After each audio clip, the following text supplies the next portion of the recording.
नमस्कार दोस्तों, स्वागत है आप सभी का सीईटी एग्ज़ाम 2024 से संबंधित 2000 प्रश्नों की एक और नई सीरीज में।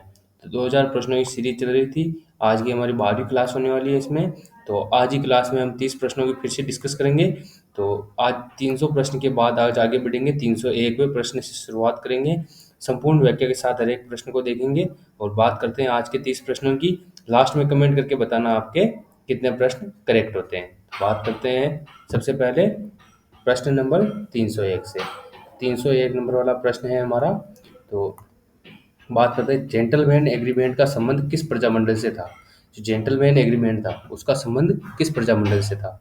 मारवाड़, मेवाड़, जयपुर, भरतपुर। तो जेंटलमैन एग्रीमेंट का संबंध किस प्रजामंडल से था। तो बात करते हैं जेंटलमैन एग्रीमेंट की। जेंटलमैन एग्रीमेंट हमारे कब हुआ था? 1942 में। 1942 में हुआ था जेंटलमैन एग्रीमेंट। इसका संबंध हमारे जयपुर रियासत से था। और ये किस किस के बीच में हुआ? तो ये हमारे जयपुर रियासत और प्रजामंडल के बीच में हुआ। तो जयपुर रियासत से कौन आया था? जयपुर रियासत से हमारे कौन आए थे? जयपुर से तो थे हमारे मिर्जा इस्माइल। कौन थे? मिर्जा इस्माइल। और हमारे जो प्रजामंडल था, प्रजामंडल, उसकी तरफ से कौन आया था? प्रजामंडल की तरफ से आए थे हीरालाल शास्त्री। हीरालाल शास्त्री। जो जयपुर में उत्तरदायी शासन की स्थापना के लिए यह मतलब कि जेंटलमैन एग्रीमेंट हुआ था। किसके लिए? उत्तरदायी मतलब कि सरकार के लिए। और इसमें डिसीजन भी लिया गया कि प्रजामंडल युद्ध हुआ वो भारत छोड़ो आंदोलन में भाग नहीं लेगा। इसके बाद बात करते हैं अगले प्रश्न की। तो अगला प्रश्न है हमारा 302वां प्रश्न। ग्रासिया जनजाति का मुखिया क्या कहलाता है? जो ग्रासिया जनजाति का मुखिया होता है वो क्या कहलाता है? गमेती, तदवी, सहलोत, कोतवाल। तो जो ग्रासिया जनजाति का मुखिया होता है उसकी बात करते हैं। ग्रासिया जनजाति का मुखिया क्या कहलाता है? तो ग्रासिया जनजाति का मुखिया सहलोत कहलाता है। ग्रासिया, नोट कर लीजिए, ग्रासिया जनजाति का मुखिया सहलोत कहलाता है। कोतवाल हमारे सहरिया जनजाति का मुखिया।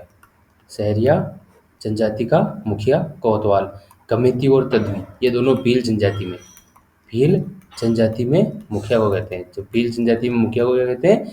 कमेती या फिर तदवी। ये जो है वो दो नाम हैं, अलग अलग हैं। ये बहुत मतलब बड़े क्षेत्र के मुखिया को कहते हैं और ये दो चार घर या फिर एक पाल या एक क्षेत्र के मुखिया को कहते हैं। अगला प्रश्न 303वां प्रश्न। इसमें 303वें प्रश्न की बात करते हैं। 303वां प्रश्न है हमारा, प्रसिद्ध कृति वंश भास्कर की रचना किसने की? जो वंश भास्कर है उसकी रचना किसके द्वारा की गई? तो आप आंसर कमेंट कीजिए, रचना किसके द्वारा की गई। तो इसकी बात करें तो बूंदी, जो बूंदी रियासत है उसके राम सिंह, उसके जो राम सिंह शासक था, राम सिंह, उसके शासनकाल में इसकी स्थापना हुई, सॉरी इसकी रचना हुई। उसके शासनकाल में इसकी रचना हुई और इसमें बूंदी का इतिहास है। बूंदी का इतिहास है, बूंदी की सामंत व्यवस्था का इतिहास, बूंदी का इतिहास मान लो। और इसकी बात करें तो ये श्यामल दास द्वारा रचित है। सूर्यमल मिश्रण, जगदीश सिंह, मेघराज मुकुल। तो ये हमारे रचित है सूर्यमल मिश्रण द्वारा। सूर्यमल मिश्रण एक प्रकार चारण कवि थे। क्या थे? चारण कवि थे। और किसके दरबार में थे? तो रासोए जो राम सिंह था, बूंदी का इतिहास शासक राम सिंह था, उसके दरबार में थे और चारण कवि थे। और सूर्यमल मिश्रण ने वंश भास्कर और वीर सत्सई, कौन सी? वीर सतसई, इसकी रचना की। वीर सतसई में 1857 की क्रांति की घटनाओं का वर्णन है। अगले प्रश्न की बात करते हैं। 304वां प्रश्न। 304वां प्रश्न क्या है? तो बात करते हैं चावंड। चावंड थी वो महाराणा प्रताप की कितने वर्षों तक राजधानी रही। तो महाराणा प्रताप की पूछा है यहाँ पर, अच्छे से देखना। महाराणा प्रताप की राजधानी पूछा है चावंड। 15 वर्षों तक, 12 वर्षों तक, 14 वर्षों तक, 16 वर्षों तक। तो इसका पहले आंसर की बात कर लेते हैं। डायरेक्ट आंसर हमारा हो जाएगा ऑप्शन बी, 12 वर्षों तक। तो बात करते हैं इसकी विस्तृत रूप में चर्चा करते हैं। चावंड राजधानी, चावंड राजधानी को महाराणा प्रताप ने 1585 में बनाया था। 1585 से ये हमारी कब तक रही थी? 1585 से ये हमारी रही थी 1615 तक। कब तक? 1615 तक रही थी। बात करते हैं 1585 से 1597, इसके बीच तो महाराणा प्रताप के समय शासनकाल में रही, क्योंकि महाराणा प्रताप की मृत्यु 1597 में हुई। तो महाराणा प्रताप के शासनकाल में 1585 से 97 के बीच कितने वर्ष? 12 वर्ष हो गए। 12 वर्ष हो गए। आंसर हमारा करेक्ट 12 वर्ष ही है। इसके बाद 1685 सॉरी 1585 से 1597 हो गई।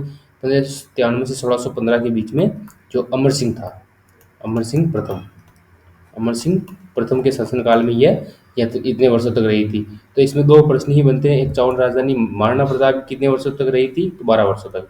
एक चौड़ राजधानी मेवाड़ की राजधानी कितने वर्षों तक रही थी, तो ये हमारे हो जाएगा 28 वर्षों तक। इसे बहुत तो 30 रहे हैं, परंतु आरपीएससी ने 28 वर्ष सही माना है। 30 और 28 दोनों आपको याद रखने हैं, ये आरपीएससी ने 28 वर्ष सही माना है, ये अभी आपको याद रखना है। अगला प्रश्न है हमारा 305वां प्रश्न। 305वां प्रश्न क्या है? 305वां प्रश्न है, हल्दी घाटी के युद्ध को किसने खमनोर का युद्ध कहा है? हल्दी घाटी का जो युद्ध हुआ उसको किसने खमनोर का युद्ध कहा है? अबुल फजल, बंदायूनी, कर्नल टोड, गोपीनाथ शर्मा। तो खमनोर का युद्ध सबसे पहले बात करते हैं। हल्दी घाटी का युद्ध, हल्दी घाटी का युद्ध 1576 में, 1576 में किन किन के बीच में हुआ? तो हल्दी घाटी का युद्ध हमारे किसके बीच में हुआ? एक तो हमारे हुआ महाराणा प्रताप, महाराणा प्रताप, और कौन था? तो अकबर। महाराणा प्रताप और अकबर के बीच में हुआ, जिसमें 1576 में युद्ध हुआ हल्दी घाटी का युद्ध। हल्दी घाटी के युद्ध को खमनोर का युद्ध, तो खमनोर का युद्ध हमारे अबुल फजल ने कहा। ऑप्शन ए करेक्ट हो जाएगा, अबुल फजल ने इसे खमनोर का युद्ध कहा। बाकी इतिहासकारों की बात करें तो दूसरे इतिहासकारों की भी देख लेते हैं। तो दूसरे इतिहासकारों में देखते हैं सबसे पहले हमारे बदायूनी। बदायूनी ने इसे क्या कहा? तो बदायूनी ने इसे कहा, बदायूनी जो था, बदायूनी ने इसे कोकुंदा का युद्ध कहा, कोकुंदा का युद्ध कहा। और बात करें इसकी कर्नल टोड की, तो कर्नल टोड ने इसे मेवाड़ की थर्मोपल्ली कहा, मेवाड़ की थर्मोपल्ली, मेवाड़ की थर्मोपल्ली कहा। तो आपको याद रखना है, मेवाड़ की थर्मोपल्ली कर्नल जेम्स टोड ने कहा, बंदायूनी ने गोकुंदा का युद्ध कहा, अबुल फजल ने इसे खमनोर का युद्ध कहा। अगला प्रश्न हमारा, तो अगले प्रश्न की बात करते हैं। अगला प्रश्न है हमारा, डॉक्टर गौरीशंकर हीराचंद ओझा ने किस राजा को कान्हा कच्चा राजा कहा है? गौरीशंकर हीराचंद ओझा जो इतिहासकार थे, उन्होंने किसे कान्हा का कच्चा राजा कहा? राय सिंह, जसवंत सिंह, अजीत सिंह, सज्जन सिंह। तो गौरीशंकर हीराचंद ओझा ने किसे कान्हा कच्चा राजा कहा? ऑप्शन सी करेक्ट हो जाएगा, अजीत सिंह। अजीत सिंह को गौरीशंकर हीराचंद ओझा ने कान्हा का कच्चा राजा कहा। अजीत सिंह की बात करें तो अजीत सिंह के बारे में एक मतलब कि प्रसिद्ध कथन है कि अजीत सिंह जो था, अजीत सिंह के मतलब कि जो अजीत सिंह का देहांत हुआ था, इस समय इसे जलाया गया था। तो इसकी चिता में मतलब कि बहुत सारे पक्षियों की मृत्यु हुई थी, पक्षियों की मृत्यु हुई थी। ये प्रश्न पूछा गया है, किसकी चिता में बहुत सारे पक्षियों की मृत्यु हुई थी? तो अजीत सिंह की। अगला प्रश्न 307वां प्रश्न। 307वां प्रश्न है हमारा कि 307वें प्रश्न की बात है, मारवाड़ की पन्नाताय किसे कहते हैं? मारवाड़ की पन्नाताय, तो मेवाड़ की पन्नाताय प्रसिद्ध थी, जिसने किसकी? उदय सिंह की जान बचाई, उदय सिंह की जान बचाई थी। उसी प्रकार मारवाड़ की पन्नाताय से विजयदाय को, लाछादाय को, घोरादाय को, बालादाय को। मारवाड़ की पन्नाताय किसे कहते हैं? घोरादाय को। ऑप्शन सी करेक्ट हो जाएगा, घोरादाय को मारवाड़ की पन्नाताय कहते हैं। अगला प्रश्न हमारा, तो अगला प्रश्न है हमारा, बीकानेर के किस शासक ने नागौर दरबार में अकबर की अधीनता स्वीकार की थी? तो बीकानेर के कौन सा शासक था? नागौर दरबार कब हुआ था? तो दोस्तों ये हुआ था 1570 में। 1570 में नागौर दरबार का आयोजन नागौर में हुआ था, और यहाँ पर अकबर द्वारा, इसका आयोजन अकबर द्वारा करवाया गया था। और अकबर की अधीनता किसने स्वीकार की थी? राव लोणकरण, कल्याणमल, राय सिंह, राव बीका। तो जो नागौर दरबार में आयोजन हुआ था बीकानेर का कौन सा शासक था जिसने नागौर दरबार में अकबर की अधीनता स्वीकार की थी? तो वो था Rao Rai Singh. Option C correct हो जाएगा, राय सिंह। ये कल्याणमल का पुत्र था, कल्याणमल का पुत्र था राय सिंह, जिसने अधीनता स्वीकार की थी। और राय सिंह को जोधपुर का प्रशासक बनाया गया, जोधपुर का प्रशासक बनाया गया था। जोधपुर का प्रशासक किसे बनाया गया था? राव राय सिंह को। अगला प्रश्न 310वां प्रश्न। तो बात करते हैं अगले प्रश्न की हमारे, मेवाड़ भील कोर्ट की स्थापना किस जगह की गई? मेवाड़ भील कोर्ट था, उसकी स्थापना किस जगह की गई? सलूम्बर, चामरकोटड़ा, खेरवाड़ा, नीमच। तो अंग्रेजी सरकार द्वारा मेवाड़ भील कोर्ट की स्थापना 1842 में, 1842 में कहाँ की गई? खेरवाड़ा। ऑप्शन सी करेक्ट हो जाएगा, खेरवाड़ा में 1842 में मेवाड़ भील कोर्ट की स्थापना की गई। अगला प्रश्न, तो अगला प्रश्न है हमारा 1743 में, 1743 में सोई जयसिंह की मृत्यु के बाद, 1743 में सोई जयसिंह की मृत्यु के बाद जयपुर का शासक कौन बना था? तो जयपुर का शासक कौन बना था सोई जयसिंह की मृत्यु के बाद 1743 में? भक्त सिंह, माधो सिंह, ईश्वरी सिंह, उमेद सिंह। तो सोई जयसिंह की मृत्यु के बाद तो हमारे बना था, कौन बना था? ईश्वरी सिंह। ऑप्शन सी करेक्ट हो जाएगा, ईश्वरी सिंह जो था वो शासक बना था 1743 में। इसके बाद माधो सिंह और ईश्वरी सिंह के बीच में मतलब कि शासक बनने को लेकर उत्तराधिकार विवाद हुआ। उसके बाद इसमें यहाँ पर युद्ध हुए, यहाँ पर दो युद्ध हुए।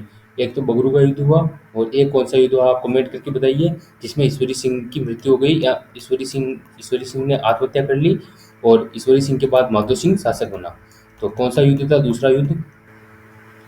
अगले प्रश्न की बात करते हैं। अगला प्रश्न है, सिरोही राज्य ने अंग्रेजों के साथ संधि कब की थी? जो सिरोही राज्य था उसने अंग्रेजों के साथ संधि कब की थी? 1818, 1817, 1820, 1823। तो सिरोही राज्य ने सबसे अंत में, सबसे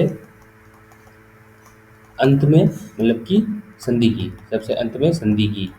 तो सबसे अंत में संधि की, तो इसने कब संधि की? 1823 में। ऑप्शन डी करेक्ट हो जाएगा। 1823 में यहाँ के शासक शिव सिंह द्वारा, शिव सिंह ने संधि की। और बात करें सबसे पहले संधि किसने की, तो सबसे पहले हमारी संधि थी भरतपुर ने।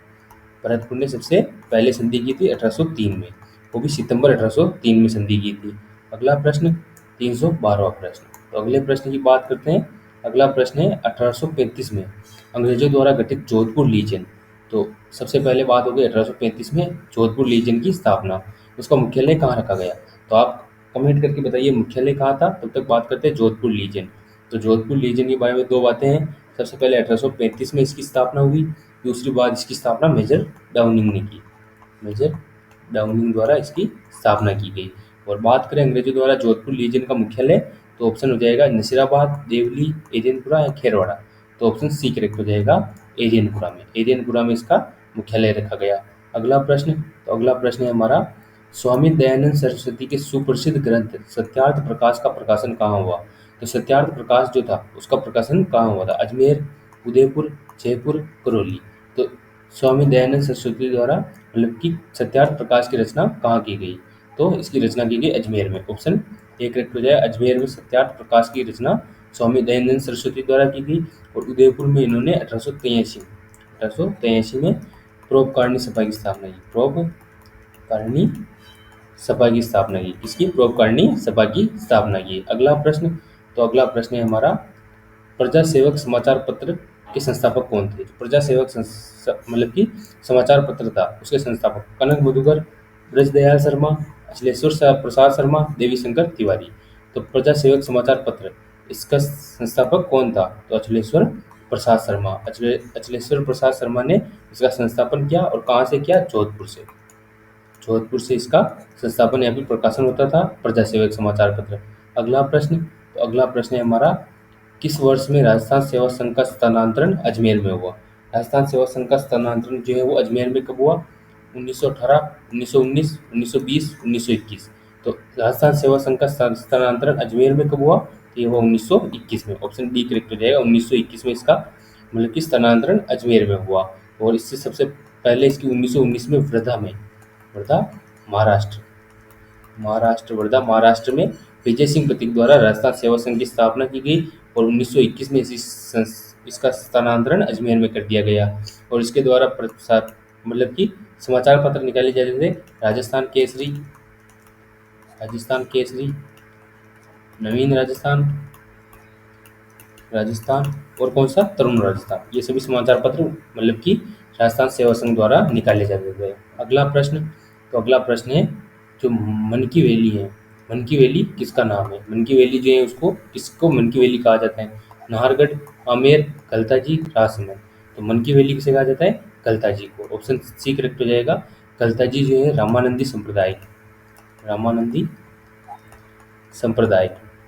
संप्रदाय की प्रमुख पीठ है। इसकी स्थापना किसने की? रामानंदी संप्रदाय की प्रमुख पीठ की स्थापना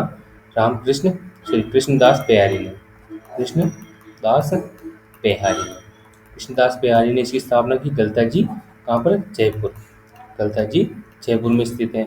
और मन की वैली भी इसे कहा जाता है। अगला प्रश्न, तो अगला प्रश्न है, प्रताप समाचार पत्र कहाँ से प्रकाशित किया जाता था? तो प्रताप नामक समाचार पत्र जो था उसका संस्थापन कानपुर, दिल्ली, आगरा, बरेली। तो प्रताप नामक समाचार पत्र का संस्थापन कानपुर से होता था। ऑप्शन ए करेक्ट हो जाएगा, कानपुर से इसका संस्थापन होता था। और इसका संस्थापन कौन करता था? गणेश शंकर विद्यार्थी ये इसका संस्थापन करते थे, यानी प्रकाशित करते थे वहाँ से। और कानपुर जो प्रताप नामक समाचार पत्र था वो किस किसान आंदोलन से संबंधित है? बिजोलिया किसान आंदोलन। बिजोलिया किसान आंदोलन से संबंधित थे। कौन? तो प्रताप, मतलब कि समाचार पत्र, इसमें इसकी खबरें छापी जाती थी। अगला प्रश्न अगला प्रश्न है हमारा। तो अगले प्रश्न की बात करते हैं। जैसलमेर राज्य का गुंडा शासन नामक पुस्तक किसने लिखी? तो जैसलमेर का गुंडा शासन ये पुस्तक किसके द्वारा लिखी गई? समर्थदास, सीताराम लालसा, डॉक्टर सुधींद्र, सागरमल कोपा। तो जैसलमेर का गुंडा शासन नामक पुस्तक सागरमल कोपा की है। किसकी है? सागरमल कोपा की है। सागरमल कोपा की पुस्तक है जैसलमेर का गुंडा राज। और ऑप्शन डी हमारा करेक्ट आंसर हो जाएगा। और सागरमल कोपा को सजा हुई थी इसमें, क्योंकि देशद्रोह का आरोप लगा था। जैसलमेर रियासत से संबंधित है और रियासत के खिलाफ देशद्रोह का आरोप था। अगला प्रश्न अगला प्रश्न है हमारा। राजस्थान की किस रियासत ने आज़ाद मोर्चे की स्थापना की गई? तो आप कमेंट करके बताइए किस रियासत से आज़ाद मोर्चे की स्थापना की थी। बात करते हैं आज़ाद मोर्चे की। तो आज़ाद मोर्चे का मतलब कि स्थापन कब हुआ था? 1942 में हुआ था। कब हुआ था? तो ये हुआ था हमारे भारत छोड़ो आंदोलन में। हमने बात की थी कि भाई मिर्जा इस्माइल और हीरालाल शास्त्री के बीच में जेंटलमैन एग्रीमेंट होता है। कौन सा? Gentleman agreement. जेंटलमैन एग्रीमेंट होता है।